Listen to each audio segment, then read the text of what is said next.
Названа причина аварии кыргызского вертолета на границе с Таджикистаном. Военное ведомство Кыргызстана назвало предварительную причину аварийной посадки вертолета около границы с Таджикистаном. 4 июня «Спутник». Власти Кыргызстана озвучили причину экстренной посадки военного вертолета вблизи таджикско-кыргызской границы.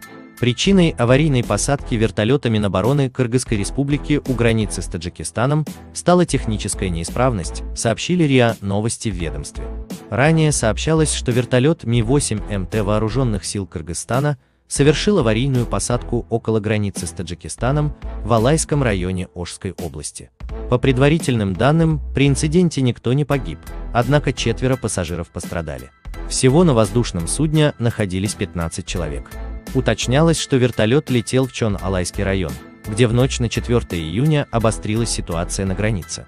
Утром 4 июня КОН Кыргызстана заявил об обострении ситуации на таджикско-кыргызской границе. Кыргызская сторона обвинила Таджикистан в нарушении ранее достигнутых договоренностей по границе. В КОНП Таджикистана опровергли данное обвинение. Однако МИД Кыргызстана вручил представителю Душанбе ноту протеста.